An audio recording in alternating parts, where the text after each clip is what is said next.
Hello everyone, how are you doing? This is MD Tech here with another quick tutorial. In today's tutorial, I'm going to show you guys how to increase the volume on your laptop's speakers running the Windows 11 operating system.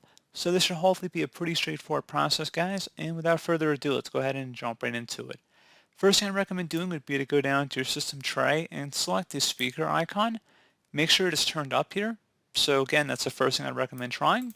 Something else I'd recommend looking at as well would be to make sure your speakers are physically turned on. So if there's a power button, make sure they're turned on. And then if you're still having an issue, something else we can look into as well would be to open up the search menu, search for control panel.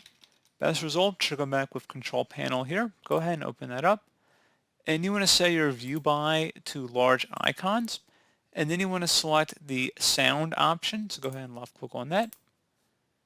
Select the playback tab if it doesn't automatically take you there. And then you want to select the speaker output device you want to modify. Go ahead and select configure. And at this point, you go ahead and test your configuration and make sure it's working properly. But if you're still having a problem, you can go ahead and select the properties button instead. So if you try configuring it and it doesn't work any better, select speakers and then select properties. At this point, you can select the advanced tab. And you can try adjusting the default format here as well. So you may want to turn it up here for different quality audio.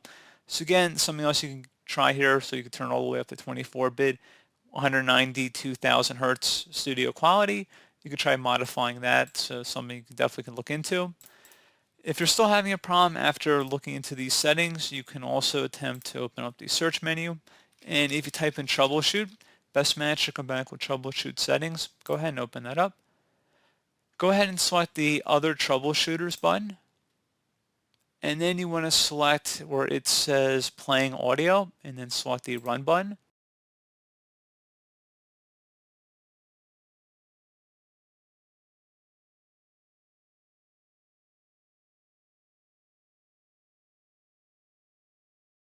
And then hopefully at this point it would give you any recommendations it should follow along with. And then you would just go ahead and make said modifications. And then you would just continue. So in my case, I'm just going to select no, but in your case, you probably want to select yes if you receive any notifications here. And it will list out whatever problems were detected, so that should definitely point you in the right direction regardless of the successfulness of this utility. It'll tell you what the problem is here. So pretty straightforward process, like I said. Do hope I was able to help you out, and I do look forward to catching you all in the next tutorial. Goodbye.